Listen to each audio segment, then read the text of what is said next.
everybody, welcome to the Reba Social Club, the restaurant located here in the Anchorage 1770 Inn. I'm Amy and this is our chef, Byron Landis. Hello everyone, welcome to the Reba Social Club. Today I'm going to be showing you how I brine chicken or pork here at the inn for the menu. So what you want to start out with is warm to boiling water. And what I normally try to do is about 1 quart of water to 1/4 cup of salt. You can scale that depending on how much you need to do. So I have about 2 quarts of water in here. So I got about 1/2 cup of salt. Well, let's step back. What is brining? Right, so brining is basically what you do is you add sugar and salt to different foods. What salt does is basically it allows the moisture to stay in the protein while you're cooking it. Okay. And then what you can do with that also is things like chicken or things that aren't overly powerful or in their taste profile. Mm-hmm. You can add things to them like we're about to do here. So about 1 tablespoon of black pepper.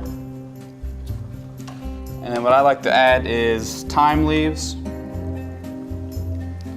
bay leaves, and for chicken especially citrus and apple cider vinegar pair very well with those. So apple cider vinegar.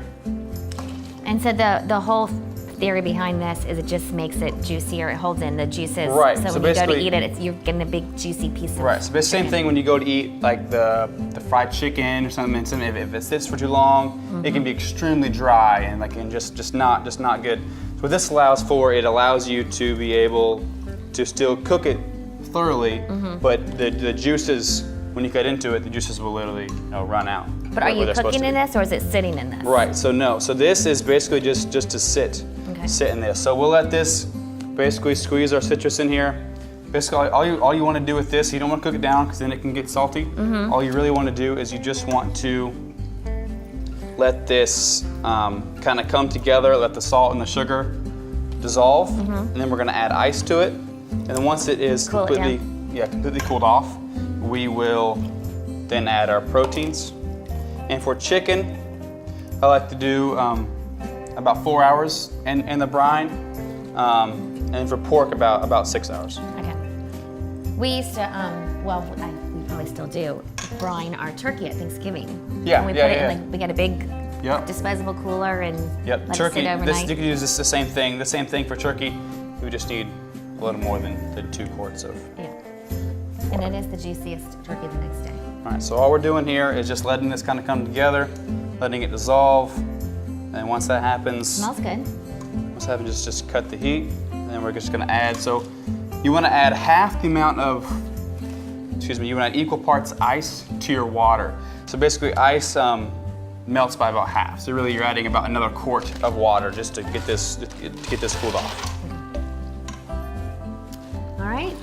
So after it cools off, then you put the poultry or pork in it. Right. Put it in the fridge. 4 to 6 hours. Put it, leave for sure. Leave in the fridge because it has to stay cold. Yeah. And is it better to leave chicken with the skin on, or can you do this without skin? Whichever, skin on, skinless. Same thing with pork, bone in, boneless. Just depending on if you do a whole pork loin, I would maybe go longer. If you're doing pork chops, you go closer to the 4 hours. Okay. I've never brined pork before. It just adds a lot more flavor to it. It's good. All right, well let's see how it turns out. So here we are. Your chicken is beautiful and plated. So what did you do here? Right, so this is the brine we just made. I brined the chicken in this for about 4 hours.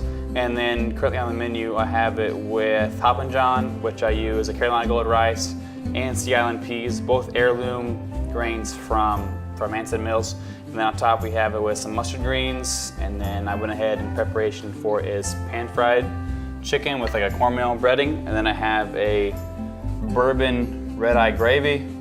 This looks so good. The outside, the coating looks so fluffy. Right.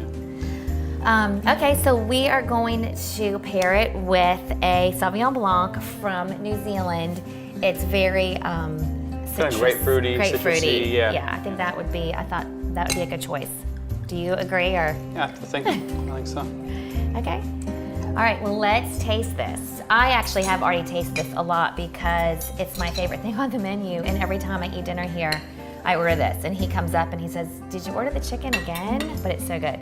All right, so we are now going through our 6th month of being opened. Yep. How do you think the restaurant's going? It's been going really, really well. Lots of good reviews. I think everyone really likes the menu changes monthly.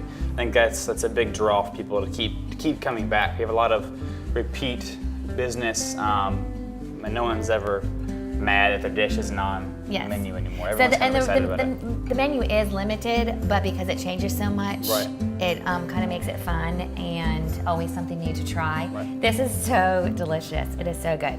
So, and then what about brunch? I know we have changed. So brunch has gone from more of an a la carte style to more of a buffet style. So like 2 entrees, French toast, bacon, grits, shrimp and grits, that kind of. It is good. Kind of stuff. You can kind of get a little bit of everything. Well, you've outdone yourself once again. This is a home run. This fried chicken is so delicious. Y'all can come taste it for yourself at the Rebo Social Club in the Anchorage 1770 Inn in downtown Beaufort. Cheers. Cheers.